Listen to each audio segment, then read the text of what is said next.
Hey guys, what's up? Welcome back to Stormworks, and we are in the workbench. We are working on our Dakkar truck once again.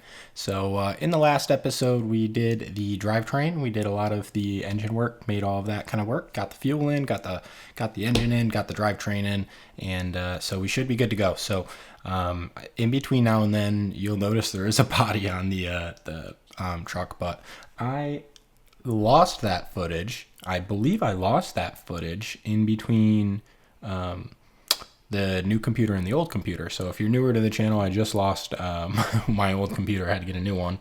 Almost lost all of my footage and everything. It was a whole process. But anyways, I think either I didn't click record or I lost that footage, or I don't know. I remember I might not have recorded it, but I could have swore I recorded it.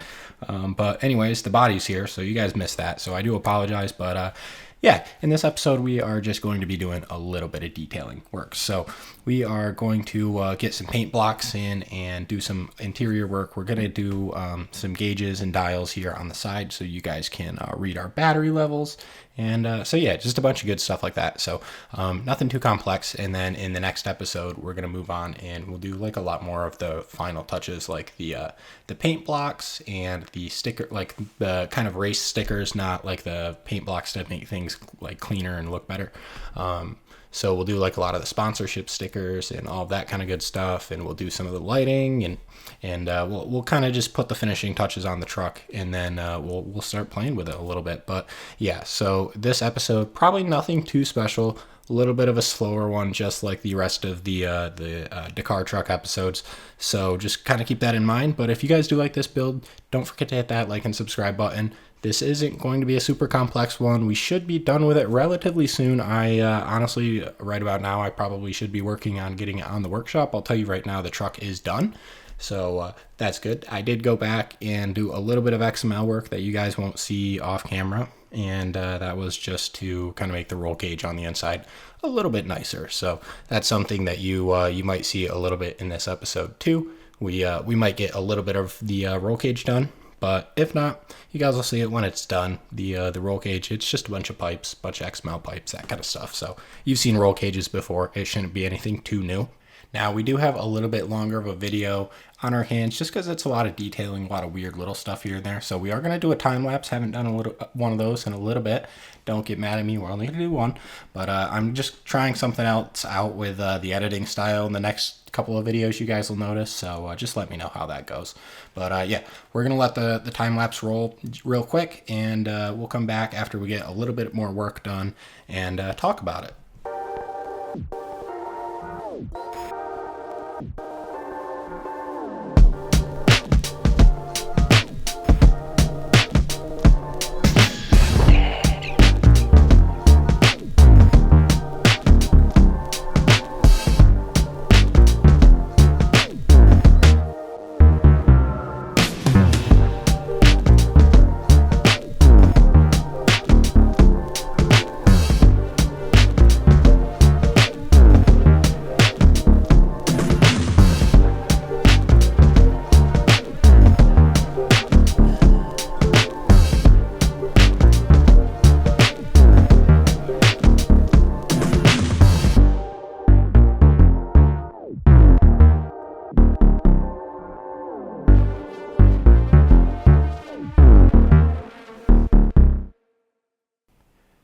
All right, well, you guys can see we did not really do too much work there. A lot of it was really just us doing kind of instrument panels, dials, that kind of thing. But we did get a speedometer and I guess a tachometer hooked up.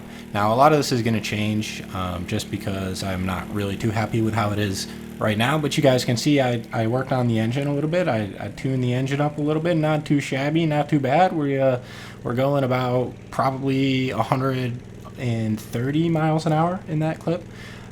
So the truck can go about 150 miles an hour, which is faster than the normal ones or the real life ones can, but that's all right. We're playing a video game. And it's kind of fun because you start to get it going so fast that it does become a little tricky to control. But if you're right around like the 100, 130 mark, it's not too bad. Once you get past 130, it kind of gets really, really floaty, which a lot of vehicles do. But that's more of a issue with us not having a lot of downforce and kind of suspension work, that kind of stuff. But you guys can see it does drive quite well, so quite slidey. I will go in and XML the wheels, give us a little bit more grip. I'm not going to give it too much grip because, again, this is like an off-road racing vehicle, but you guys can see so far we've got quite a good grip on how it drives, just drifting around right in the hangar, no problem. So it's good to go. We're going to do a little bit more tweaking, but I would like to get it a lot more finished before we do the final touches. So another thing we need to make sure we definitely get done is this. And this is the fuel refill hose. So we haven't done that part yet. We definitely need to get that part done. It is a pretty important part for cars, especially if you want to use it for more than 5 minutes. So this thing's got plenty of fuel.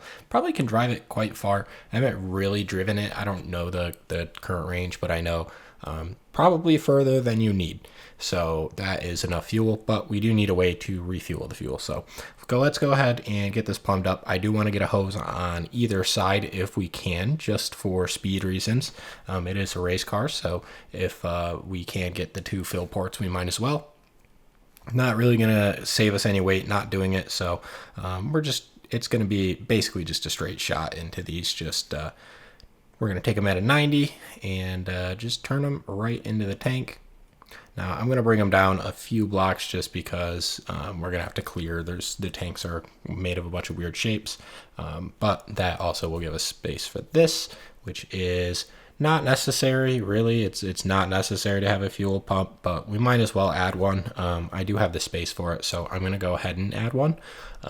And we're going to be out in the middle of nowhere, so like just an empty tank full of fuel will be good enough for us. Just plug it into the hose, turn the pump on, should be able to refuel. So nothing too complicated there. That should be all squared away. And really the rest of this is just going to be us kind of playing around with different blocks, especially on the interior, and trying to make the rest of the truck look a lot better. Which really, there's not too much more for us to do. A lot of the stuff that we need to do is just kind of decorational, really. So a lot of just paint blocks and lighting work. I do want to give the interior a good go around, just because the interior of these things is pretty cool. And it is a truck, so we have a lot of room to put the fun race car stuff, but I don't want to... I guess I don't want to rush that part of it, just because we have this is one of the few opportunities where I feel like we can do a really, really cool interior. And so we might as well do that just because of how much space we actually have. So if that makes sense, that's kind of the goal. Right now I am adding a vent for our gas tank to fume off, and that is just going to be a simple little filter. So that is good to go. Our tank should be able to let air in and out, so we won't have any pressure issues. Again, we do have the one pump feeding the fuel to the engine, if you watched last episode, and then obviously we have the 2 pumps from the hoses into the tanks that you can also use to refuel the fuel tank. So there's plenty of space. The tank is, again, very, very oversized. I think it's like 1,000 liters, 1,300 liters, something like that. Either way, I've driven it across the Meyer Island and back, and I think I still had more than 3/4 of a tank of fuel, so it's got plenty enough fuel. I'm just gonna get a gauge in here, or a dial in here, so you guys can read the actual level of the fuel, and then that'll probably be about it. Now I might move the door frame up just 1 block, so it's not, you guys can't see any of the piping in there, but other than that, this should be pretty much set and good to go too. Now again, I do want to give the interior a good old try. So we probably will move on over to that, but a lot of the interior I did do off camera, just because a lot of it was just me playing with something, me liking it, me building it more, me not liking it, and retrying. So I did that probably 4 times. So the interior went through quite a lot of renditions, so it'll probably look a lot different from the end of today's episode to the start of next episode. And then from the end of next episode to what you see on the workshop will also be different. So I do apologize about that, but my kind of impulses, I guess, got the better of me, and there's just little things that I kept changing off camera, and then little changes turned into big changes. So anyways, you guys get it. So we're good to go with the fuel thing. So I'm just gonna spawn it in real quick, just give it a look. And I wanted to, there we go, see 1,333 liters. So plenty of fuel. Now we can get those appropriately scaled. We'll just do 1,400, nice round number. No reason to make it that specific. You can't really tell with the dial anyways. But yeah, that should be good to go. So I guess we will move on to the interior here. So I have done a little bit of work. Now there is a little bit of a roll cage going on, but other than that, not too much. I think I do want to extend the entire cab forward a few blocks though. So let's see what we can do with that. Shouldn't be too hard to grab this. It's pretty much just a block. So let's just select all of this. I'm gonna grab it as low as we possibly can without really messing up the engine too much. And we're just gonna drag all of this forward, maybe a block or two. I don't know, the one block kind of does look good. So maybe we'll just try the one block for now and see how that goes. Now I do need to move this wall back to where it was. So now we have extra room in the cab. This should allow us space to have a back seat, which will be funny enough because the back seat is going to be big enough to have 3 seats. So there's actually going to be 5 seats inside of this race truck, which makes no sense. Normally there's 2 or 3, but with the layout, we have this room, and you can kind of always use the extra seats in this game. So I figured might as well give you guys those. But yeah, we got that moved forward nice, and I think that will look good. We obviously got to do some clearancing. That panel fell off because I did not merge it. That's my goof up. Let's merge that quick. And then I just want to maybe drive around a little bit and just make sure that this is all working correctly. Now that was a rather large copy and paste for the vehicle size, so I do want to just make sure the engine and all the logic's still working. The other thing I do want to see while we're out here is I just want to make sure that the wheels aren't binding on anything. But after that, we can start really playing around with the interior a lot more, and we can start doing the bumper. Now, the bumper and a lot of the paint work for that kind of stuff will be in next episode, but for now, we're just going to leave that. The bumper is really just going to be a lot of just me painting over and over and over. The whole entire thing is basically a paint block. But yeah, it looks like the movement of the cab that worked out for us. Got an extra block, got a lot more room on the interior, and I think that will give us a lot more room to kind of decorate the interior of this thing and the exterior of it too. Anyways, let's get back to working on the inside of this. The center seat, this little navigator, I pushed back a block just to give us a little bit more clearancing space. And then I want to give him kind of like this console in front of his face. I don't know if I'm really going to put any logic here or anything, but in real life they don't necessarily have a console, but they do have kind of like a map screen. They can relay navigation info. So that, and usually one of them's a net engineer and one of them is a navigator. So there's one guy that's kind of watching a lot of temps and data, and then there's another guy that's watching a lot of timing and turns and navigations, that kind of stuff. So that's kind of what the 2 seats really are for, other than the driver. That's why we don't really need the other 2. But again, I figured we're making a truck, so we have some extra space to kind of play around, have some fun with it. Now I'm playing around with this roll cage just to see what kind of works best. This is all going to change quite a lot, the roll cage itself. So the roll cage I come back and I redo with XML just because the XML will look 10 times better. And again, the interior of this thing is kind of the only feature to it, so I'm trying to do a good job with it. And I think the XML job that we do ends up being a lot better. We are able to split the top's rectangle into 3 different triangles, and that's realistically how it probably would be done. You would want to kind of split that all into triangles, and then that way you could brace from each joint. And there also, it goes from the outside corners into the middle and meets with the middle kind of bar that goes down through the center of the windshield. So that's it'll look a lot better. You guys won't see it in this episode, but it looks 10 times better. We also get some door bars in, which is super cool too. First time I was able to really get some door bars into a car. You guys will see, if you're a car guy, it's like a full actual functioning 6-point cage. Well, technically it would be a 5-point roll cage. I believe it's either a 5 or a 7-point, but yeah, either way, pretty cool. We obviously there's no dash bar just because it's blocks, but yeah, I think that is a good start, though, for kind of like the layout and the bones that we're going for.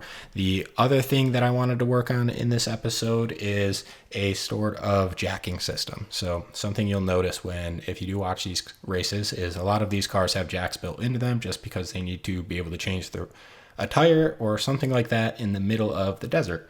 So they have jacks built into them, quick jacks, air jacks, something. And basically it allows you to lift the vehicle up. So we're going to add those to the vehicle. Again, it's a large truck. We might as well. We've got the space. So let's work on that, and we'll kind of see where that takes us. So I skipped ahead a little bit just to kind of do the logic and play around with the level of all that kind of stuff. But it should be good to go. So we just got to make sure that these spawn all the way up. Now they are disconnected left to right now, but I'll make sure that they connect both sides. I wanted them to be disconnected originally, and then it kind of just doesn't make sense because they start to slide around, and it's a whole thing. But you guys will see. I do get those to spawn all the way up. They do work up and down on both sides now, and I move the front pistons up one more block, and I'm able to get a friction pad on them too, so we won't slide when we jack the vehicle up. But anyways, guys, that is pretty much all the building we're really going to do in this episode. I wanted to do a little bit of paint block work there just to pretty it up a little, I guess. But yeah, that's pretty much all we got for this one. So if you made it to the end, thank you so much as always. I appreciate it. It helps out the channel a ton. If you like this series, don't forget to hit that like and subscribe button. I will catch you all in the next episode. I hope you all have a wonderful rest of your day.